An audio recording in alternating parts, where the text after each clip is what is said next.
नमस्कार मंडळी, पिहू राणीज किचनमध्ये आपल्या सर्वांचे मनापासून स्वागत आहे। आज मी तुमच्यासाठी घेऊन आली आहे पारंपरिक आणि स्वादिष्ट कढी पकोडे रेसिपी।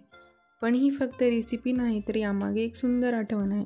आज मी तुम्हाला तीच पारंपरिक चव अगदी सोप्या पद्धतीने शिकवणार आहे। तर वेळ न घालवता चला सुरू करूया। मी इथे दह्याची कढी बनवत आहे। तुम्ही हवं तर ताकाचीही कढी बनवू शकता। सर्वात प्रथम आपल्याला एका भांड्यामध्ये दही घ्यायचे, त्यामध्ये थोडंसं पाणी टाकून त्याला मस्त असं फेटून घ्यायचे।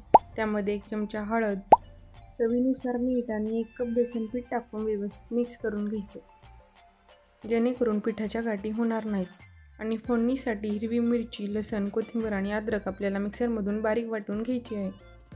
एका पातेल्यात 1 चमचा तेल टाकून तेल छान गरम झालं की त्यामध्ये 1 चमचा जिरे, 4 ते 5 कढीपत्त्याची पाने त्यामध्ये टाकून घ्यायचं आहे आणि वाटून घेतलेलं पेस्ट त्यामध्ये टाकून छान तेलात परतून घ्यायचं आहे। त्यानंतर कढीसाठी बनवलेलं दह्याचं मिश्रण त्यात टाकून घेऊया आणि थोडीशी कोथिंबीर टाकून कढी छान उकळेपर्यंत व्यवस्थित हलवून त्याला शिजवून घ्यायचं आहे। कुठलेही एक्स्ट्रा साहित्य न वापरता पारंपरिक चवीचा आस्वाद घेण्यासाठी ही झटपट रेसिपी नक्कीच ट्राय करा। पहा काय सुंदर अशी आपली झटपट कढी तयार आहे। चला तर मग कढी रेडी आहे। आता आपण पकोडे बनवून घेऊया। त्यासाठी आपल्याला 2 ते 3 मध्यम आकाराचे कांदे छान असे चिरून घ्यायचे आहेत। आज आपण आपल्या बिझी लाईफस्टाईलमध्ये अशा पारंपरिक रेसिपी कुठेतरी विसरून जात आहोत, पण या पारंपरिक रेसिपींचा आस्वाद काहीतरी वेगळाच असतो। म्हणून अशा रेसिपी घरी नक्कीच ट्राय करत जा। जर अशाच पारंपरिक रेसिपीजमुळे जुन्या आठवणी ताज्या करायच्या असतील तर चॅनलला नक्की सबस्क्राईब करा। एका भांड्यामध्ये आपल्याला 3 कप बेसन पीठ घ्यायचं आहे। त्यामध्ये चिरून घेतलेला कांदा आपल्याला टाकायचा आहे।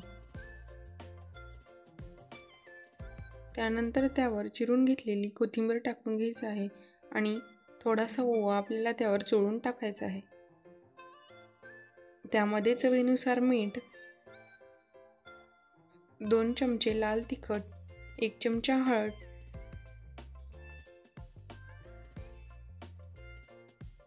थोडंसं पाणी टाकून व्यवस्थित मिक्स करून घ्यायचं आहे। लक्षात ठेवा, पकोड्याचं पीठ जास्त पातळ झालं नाही पाहिजे।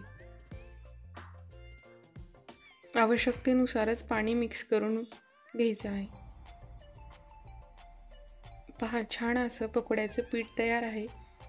त्याला आपल्याला 10 मिनिटे ठेवून द्यायचं आहे, जेणेकरून पकोडे छान बनतील।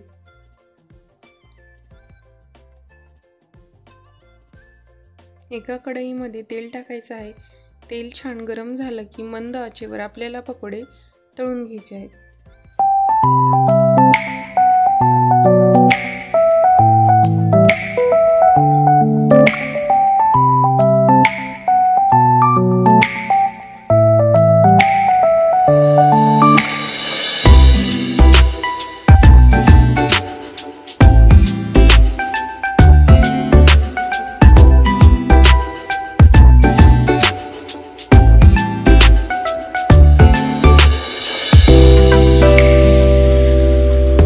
तर मंडळी, आपली पारंपरिक कढी पकोडा तयार आहे।